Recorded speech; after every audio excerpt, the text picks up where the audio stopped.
So dear students, in this video I will be discussing question number 26 and 27 of exercise 5.1 class 12th maths NCERT chapter 5 continuity and differentiability. See the question first. Find k so that f is continuous at the given point.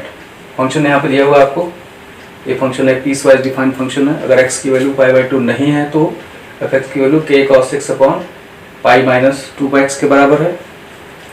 और अगर k की value π/2 है, x की value, तो function की value 3 है. ये दिया हुआ है कि कंटिन्यूअस है at x equal to π/2 because find k so that function is continuous at given point. Given point यहाँ पर π/2 है. मेन जो कंडीशन होता है उसको अप्लाई करेंगे. Since f is continuous at x equal to π/2, इसका मतलब क्या हुआ, at x equal to π/2 LHL is equal to RHL is equal to f π/2 और f π/2 आपको दिया क्वेश्चन में 3, क्योंकि वैल्यू आपको दी हुई थी 3. तो इस कंडीशन का यूज करना है. LHL निकाल लीजिए या RHL निकाल लीजिए, उसको f3 के इक्वल कर दीजिए, उससे आपको k मिल जाना चाहिए. तो LHL के लिए देखते हैं. LHL का मतलब क्या होता है, limit of f(x) as x tends to 0. Minus करना है यहाँ पर आपको. 0 माइनस मतलब लेफ्ट हैंड लिमिट आप फाइंड करने जा रहे हैं. इसका मतलब limit of f of π/2 minus h tends to 0. तो जो फंक्शन का फॉर्मूला है उसमें x की जगह π/2 माइनस h कर देना है आपको. तो फार्मूला तो आपको दिया ही हुआ है इसमें, तो उसमें रख दीजिए. तो ये हो जाएगा आपका बराबर किसके, limit of k cos of π/2 minus h upon denominator में दिया हुआ आपके pi minus 2x, pi minus 2x की जगह π/2 माइनस h टेंड्स टू 0.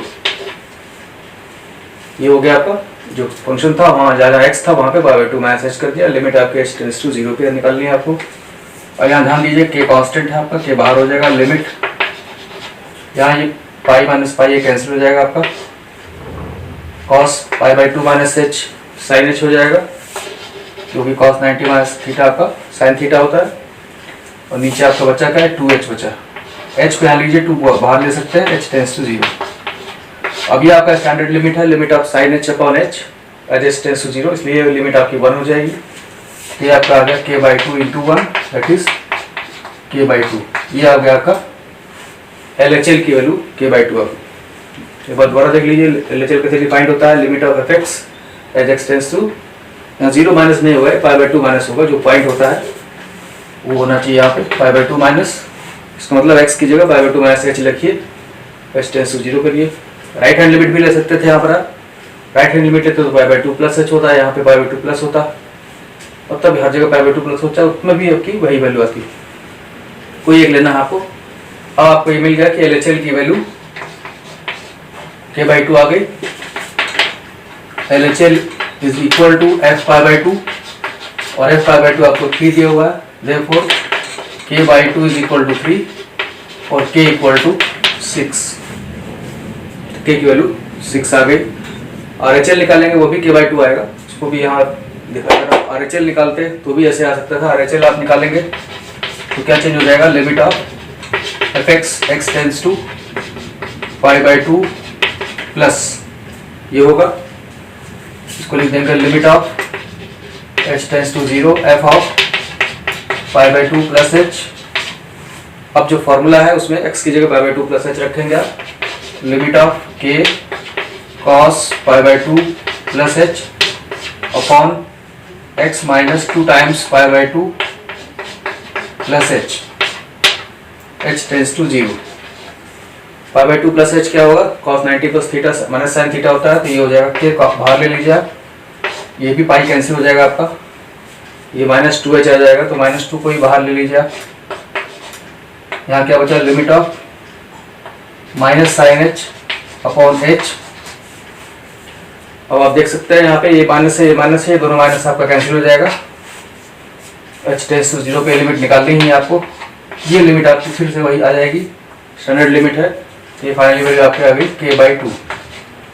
तो आपने देखा था LHL की वैल्यू k/2 आई थी, RHL भी k/2 आ गया।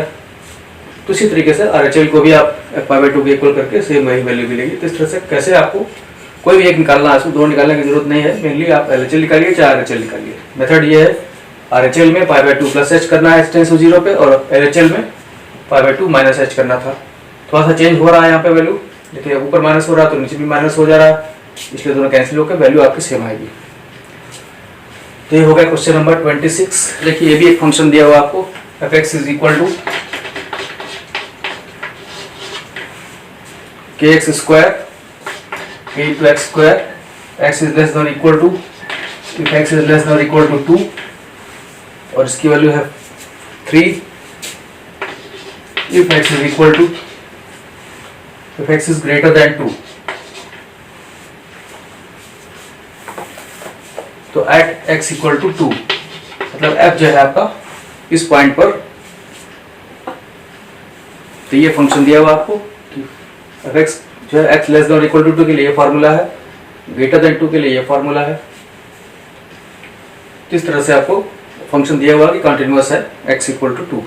इस since f is continuous at x equal to 2, at x equal to 2, LHL is equal to RHL is equal to f2, ये तीनों इक्वल होंगे आपके।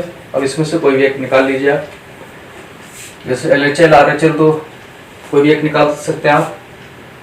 अब इसमें ये ध्यान देना पड़ेगा आपको कि RHL और LHL यहाँ पे सेम नहीं होंगे, क्योंकि जब आप ग्रेटर देन 2 के लिए निकालेंगे तो RHL निकलेगा, और जब लेस देन 2 के लिए निकालेंगे तो LHL निकलेगा, और LHL जो निकलेगा वही आपका ये f2 के बराबर भी होगा। तो LHL निकालते हैं, f2 आपका हो गया k इंटू 2 स्क्वायर मतलब 4k, ये हो गया आपका f2 की वैल्यू 4k। चल ये तो हो गया f2, और HL का मतलब limit of f(x) x tends to 2 plus, मतलब x को 2 प्लस h से आप रिप्लेस कर सकते हैं यहाँ पे, तो लिमिट हो जाएगा h tends to 0 f(2 + h)। तो 2 + h का मतलब यहाँ पर ग्रेटर देन 2 वाला फॉर्मूला अप्लाई करेंगे आप यहाँ पे, करना होगा आगे। तो कितना आ गया देखिए, f(2 + h) ग्रेटर देन 2 के लिए तो सीधे फॉर्मूला ही दिया हुआ है, इसमें आपको 3 दिया है, इसमें कुछ करना ही नहीं है। Limit of 3 h tends to 0, ये आपका आ गया 3, मतलब RHL की वैल्यू 3 आ गई। तो since RHL is equal to f2, तो हमें आगे दीजिए वैल्यू, देखिए कितना आता है। RHL आपका ये निकला 3 इक्वल टू f2 आपका 4k था, this implies k is equal to 3/4। तो यहाँ पर RHL निकाला गया, उससे निकाला गया। चाहे तो आप LHL से भी कर सकते हैं। LHL अगर आप लेंगे तो क्या होगा, limit of f(x) x tends to 2 minus, तो यहाँ पर क्या हो जाएगा, limit of f(2 - h) x tends to 0। यह दोनों करके दिखाया जा रहा है ताकि आपको क्लियर रहे कि दोनों में से कोई भी आप कर सकते हैं, ऐसा कोई जरूरी नहीं कि सिर्फ एक ही से आपका आंसर आएगा। LHL f(2 - h) जो लेस देन 2 के लिए जो फॉर्मूला दिया है k इंटू एक्स स्क्वायर, उसको अप्लाई करेंगे। Limit of k into x का स्क्वायर, मतलब x की जगह 2 - h लिख देना आपको, 2 - h whole square h tends to 0, ये आप निकाल रहे हैं LHL। ये कितना आ रहा है देखिए। अब इसमें तो आपको ज़्यादा कुछ करना नहीं है, h को 0 रख सकते हैं यहाँ पे डायरेक्टली, क्योंकि ये बाइनोमियल फंक्शन है। तो k इंटू 2 - 0 स्क्वायर 4k आ गया, तो ये 4k आ गया आपका। तो यहाँ पर LHL आपका 4k आ गया, f2 भी 4k ही है, और RHL आपका अभी निकाला गया था, RHL आपका 3 था।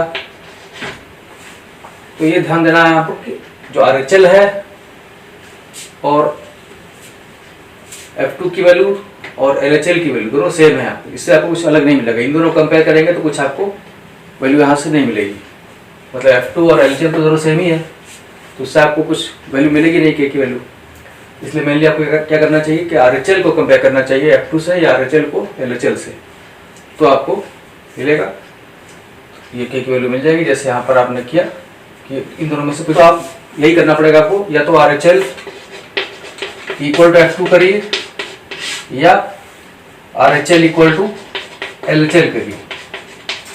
इन दोनों में से आपको कुछ एक करना होगा। जैसे RHL आपका 3 है, F2 आपका 4K है, तो K की वैल्यू यहाँ से मिल गया आपको 3/4, और यहाँ पे भी RHL आपका 3 है, LHL निकाला ही आपने 4 क्या है 4K, K की वैल्यू 3/4।